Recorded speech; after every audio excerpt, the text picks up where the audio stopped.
pues recordad que habría que abrir otro asiento, ¿vale? Como ya digo, yo lo voy a dejar en este mismo ejercicio, lo voy a dejar aquí para que veáis el cruce, que hay que hacer. En este caso sí estaríamos en una fecha adecuada, estaríamos en el 6 de marzo, por ejemplo, de este año, del año 2018. Y yo voy a pagar todos los impuestos. Bien, lo primero que debemos hacer, como ya dije, es reclasificar esos gastos o esa provisión a largo plazo, reclasificarlo a corto plazo, porque los voy a pagar en el año fiscal en curso. Entonces, me vengo aquí al icono añadir partida, le doy clic para que se abra esta línea.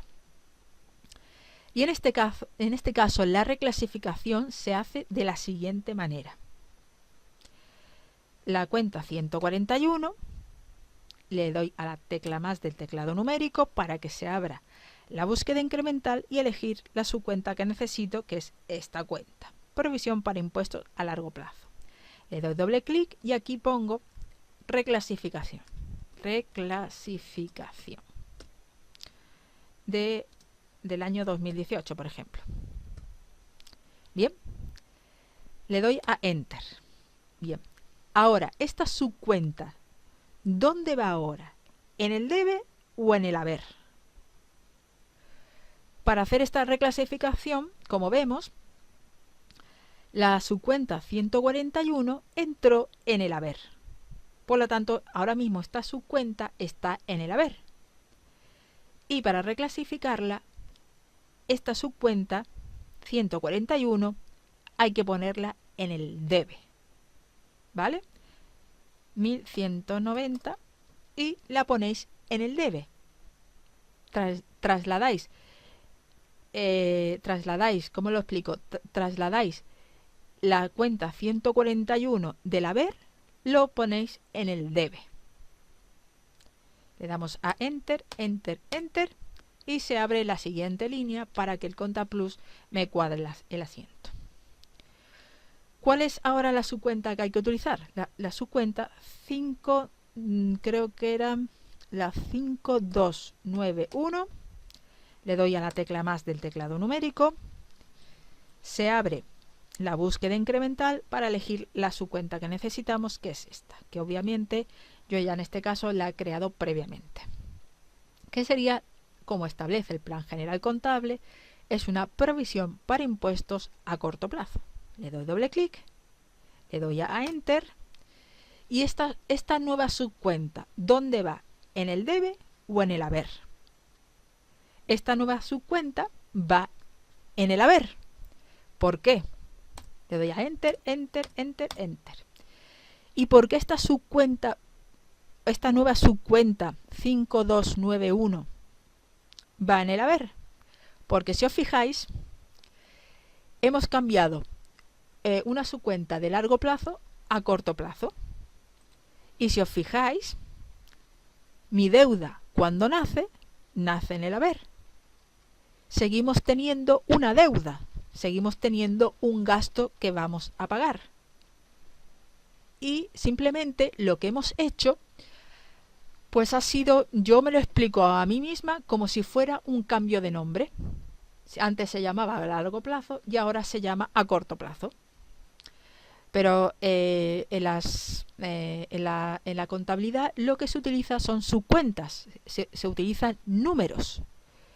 Y vamos a renombrar esa subcuenta de largo plazo, la vamos a renombrar por corto plazo. ¿Cómo se hace?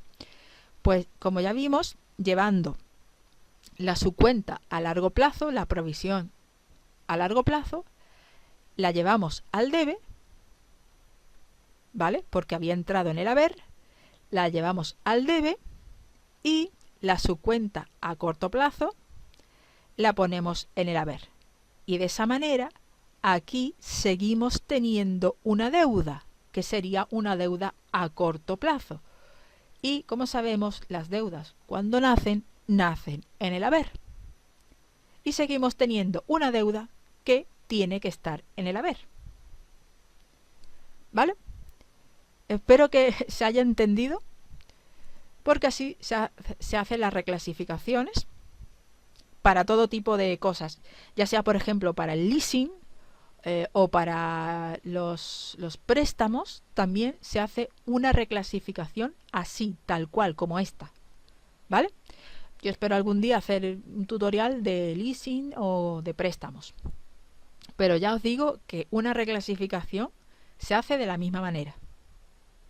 Las reclasificaciones se hacen así. Digamos que hay que hacer un cruce y digamos que hay que cambiar el nombre de una cuenta que antes se llamaba a largo plazo y ahora que se llama a corto plazo. Pero si os fijáis, aquí y aquí, la deuda sigue estando en el haber. ¿Por qué? Porque las deudas cuando nacen en el haber. Bien. Y ya por último, el tercer paso que tendría este ejercicio sería el siguiente. Pagar la provisión y hacer ajustes necesarios en el asiento si hay un exceso de provisión o si hay más gastos para la empresa. ¿Vale? ¿Cómo se hace esta parte final del ejercicio? Se hace de la siguiente manera. Bien, yo voy a dejar el ejercicio en el mismo, como sabéis, voy a dejar el ejercicio en el mismo, en la misma ventana para que podáis ver, para que se puedan ver los cruces que hay que hacer, ¿no? Pero como sabéis, se supone que una vez hecho este asiento, lo normal sería venir aquí a grabar asientos y seguir trabajando en otras facturas o en otras cosas, ¿vale? Como ya digo, en este caso normalmente suelo dejarlo todo en la misma pantalla para que se vean los cruces del asiento. Así es algo como más visual, ¿no? Y se puede recordar de manera más visual cómo se hacen estos cruces, ¿vale?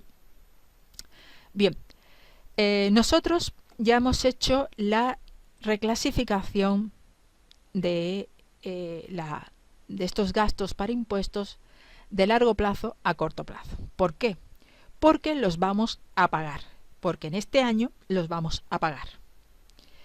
Y ya los tenemos a corto plazo y el día que llegue, el día que sea necesario, pues se van a pagar esos impuestos. ¿Cómo se pagan o cómo se contabiliza ese pago de impuestos? Pues venimos aquí a añadir partida, le damos clic para que se abra esta línea y ahora las cuentas que necesitamos son las 5291, le doy a la tecla más del teclado numérico y aquí elegiría como siempre la subcuenta que necesito, que es esta. Le doy doble clic y aquí podemos poner pago de provisiones, por ejemplo. 2018. ¿Vale? Bueno, más bien podría ser pago de provisiones, impuestos, 2018, por ejemplo, ¿vale? Lo que sea. Bien, ¿cómo se contabiliza el pago de estas provisiones, de estos gastos? Bien, en este caso yo voy a hacer el importe total, ¿vale? Bien, como dije, yo voy a hacer el importe total de los impuestos. Como sabéis, los impuestos pues se pagan normalmente individualmente, además cada uno se paga en una fecha distinta, ¿vale? Yo en este caso, para simplificar, como ya he dicho antes, para simplificarlo, pues voy a pagar todos los impuestos juntos, ¿vale? Entonces, en este caso, pues sería fecha de pagar los impuestos, pues el 10 de, yo que sé, de agosto o lo que sea, lo que vosotros queráis, o incluso esta misma fecha, ¿vale? Porque la reclasificación puede ser el mismo día que hacemos el pago del impuesto, ¿vale? Pero aquí en la fecha ya sería el día exacto que hacéis, que pagáis esos impuestos, ¿vale? Yo lo voy a dejar así. Y aquí voy a hacer el pago, voy a contabilizar el pago de ese impuesto o de esos impuestos. ¿Y ese pago dónde va? ¿En el debe o en el haber? En este caso, los 1.190 euros van en el debe. ¿Por qué? Porque mi deuda desaparece. ¿Por qué? Porque le voy a pagar o las voy a pagar. Mis deudas cuando desaparecen, desaparecen en el debe. ¿Vale? Por eso, esas deudas o ese total de impuestos que vamos a pagar van en el debe, se contabilizan en el debe. ¿Por qué? Porque mi deuda, cuando desaparece, desaparece en el debe. ¿Vale? Le damos a Enter, Enter, Enter y se nos abre esta línea para pagar el impuesto. Aquí ya la subcuenta que necesitamos es la subcuenta de caja 570 o la subcuenta de banco 572, la que vosotras queráis. Yo, por ejemplo, voy a poner esta. 570, le doy a la tecla más del teclado numérico y elegimos banco o caja, lo que necesitéis. Bueno, en este caso es esta, ¿no? Le doy doble clic y aquí sería, le doy a Enter para que me copie el concepto anterior y aquí el propio Contaplus me pone que esa cifra va en el haber. ¿Y por qué va en el haber? Porque todo lo que sale de mi empresa va en el haber. ¿Y qué sale de mi empresa? El dinero. Obviamente sale el dinero para pagar. Entonces, Enter, Enter, Enter, Enter. Y como vemos, aquí tenemos un descuadre cero. Entonces, cuando pagamos todas las provisiones, ¿vale? Cuando pagamos todas las provisiones, estas provisiones o esta deuda, estas deudas que estaban en el haber, van, en este caso, pasan al debe. ¿Por qué? Porque mi deuda, cuando desaparece, desaparece en el debe. ¿Y por qué desaparece esa deuda? Desaparece porque les voy a pagar y todo lo que sale de mi empresa va en el haber. ¿Y qué sale de mi empresa? El dinero. ¿Vale? Y así es como se contabiliza, cómo se contabilizaría el pago de esas provisiones. Bien, ese sería lo más básico, ¿vale? Pero ¿qué ocurre? Aquí vemos en el ejercicio. ¿Qué ocurre si hay un exceso de provisión o un defecto de provisión? ¿Qué significa esto? Significa que hemos hecho una estimación de gastos, en este caso gastos para impuestos, hemos hecho una estimación de gastos superior a lo que vamos a pagar o una estimación inferior a lo que debemos pagar. ¿Por qué? Porque a lo mejor hemos hecho un defecto, es decir, a lo mejor en el año 2018 nos han subido los impuestos del IBI, del agua, nos han subido un montón de impuestos. Y como sabemos, como ya dije, esto es una estimación. Por lo tanto, podemos equivocarnos en cuanto a los impuestos. ¿Vale? Porque, pues sobre todo por eso, porque nos van a subir los impuestos. Eso ya no depende de nosotros. O también podemos hacer un exceso de provisión, es decir, podemos estimar más dinero de lo que realmente debemos pagar por impuestos. Pues por lo mismo, porque a lo mejor este año tenemos la suerte que nos bajen los impuestos. Nunca se sabe. ¿Vale? Entonces, ¿cómo se haría esta parte final del ejercicio? ¿Vale? Sería de la siguiente manera.